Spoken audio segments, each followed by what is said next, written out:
The Postal Service typically sees its best financial results in the first quarter of each fiscal year. That's because of the year-end holiday season and sometimes a surge in political mail. But USPS is starting this fiscal year with a $1.3 billion net loss. It posted a rare net profit for the same period last year. The American Postal Workers Union says USPS should focus on affordable services and improved service to win back customers. Federal News Network's Jory Heckman spoke with APWU President Jonathan Smith. I'm looking for the Postal Service not only to be an affordable option, but to be a more realistic option. You have to realize that the Postal Service cannot be related just to the movement of mail. There's other services that we should be providing to our community. Fishing license. What about all these electric vehicles you try to put? Wouldn't it be nice to have electric vehicle stations at your post offices that we can use? What about when you're in town and you can't find a copy machine? And you say, I wonder where the Postal Service is at, and we can make copies right there at the Postal Service. Postal banking was a great idea and stuff like that. It's not something that we have not done before, and we showed that we could be very successful at that. And the other advantage of that is that we are the most trusted government service and have been the most trusted government service for a long time. Wouldn't the American people feel a lot more comfortable having an ability to do these things? What about legislative initiatives that we can jointly equal into about them being able to take the pension funds and invest it in more than just treasury bonds? There's other ways to bring more finances into the Postal Service. What about giving us the opportunity to deliver liquor and stuff like that, which is a prohibition against that right now? There's all type of ideas. Privatization is not the idea. I have never known one business, unless you could tell me of one, that privatized and can proudly say that they offer better service at a cheaper rate.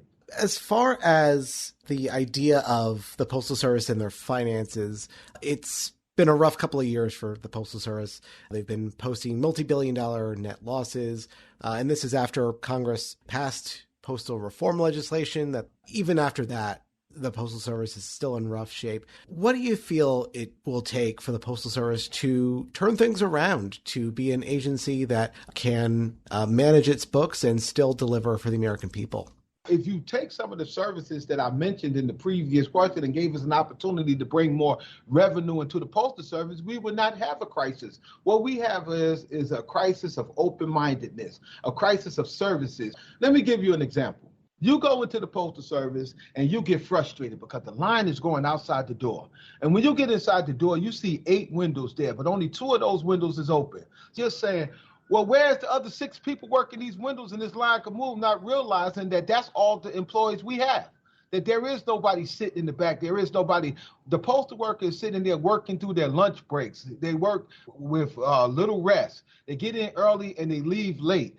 The sacrifices that the postal worker has made need to be commended, because any time that we need to stop, look at when Christmas go around and they want to give it to UPS and FedEx. Where do it normally comes to at the end? It comes to the Postal Service, because we have proven that we the only ones that can handle this mission. So the problem is a lack of thinking outside the box, not a lack of finances. And that is, if you get our staffing together, we will remain what we've always been for the last 250 years, the best postal service in the world. I want to stay on the issue of staffing for a little bit. I think it was last year that the Postal Service carried out early retirements for about 10,000 postal employees, some of them mail handlers, some of them APWU members. Now, I hear what you're saying about staffing. I've yet to meet a postal employee who said that their office was overly staffed. I mean, there's always the push for more staffing here. How significant is it for the Postal Service to be shedding employees at a time when the agency is always inundated with work?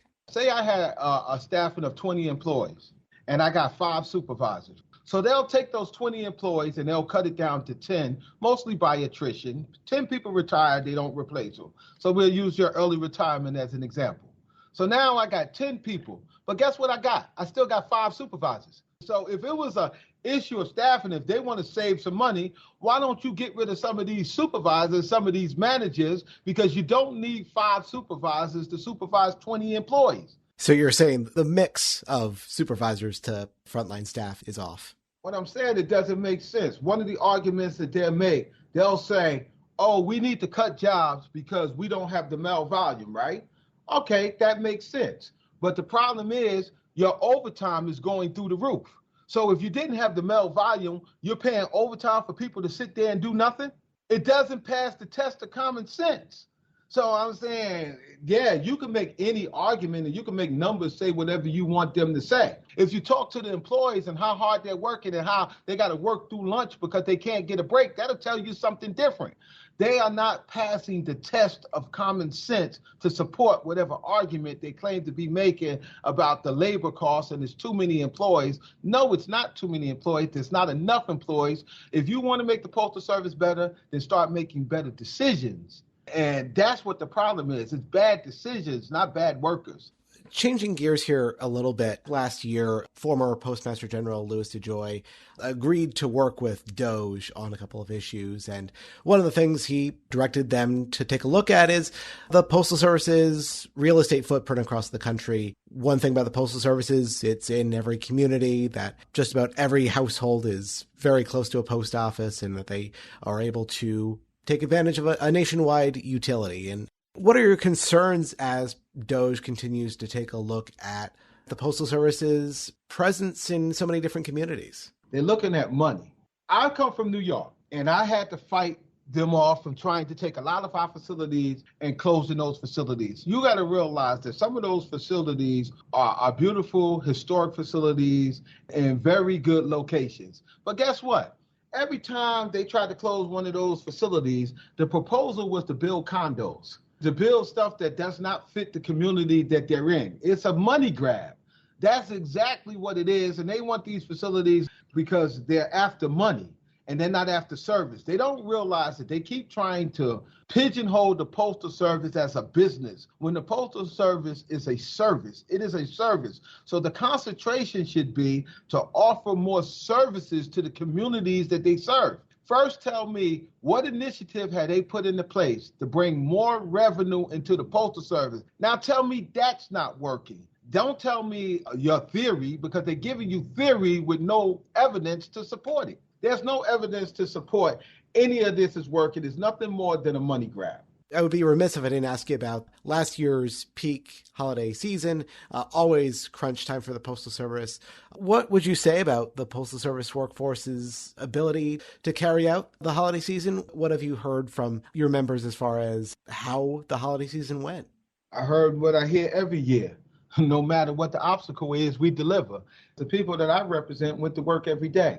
They processed the mail every day. They made sure it got to every home that we were supposed to deliver to every single day. We did what we do every holiday season. We delivered. We did our job to the best of our ability. Now, I haven't heard any major complaints about the delivery service during the peak season, but it is my understanding that we had a very successful season like we always have, despite some of the regulations and some of the obstacles they put in place, such as delivery network and stuff like that, which we have no control over. But what we did have control over, we did very well, like we always do. We delivered America's mail.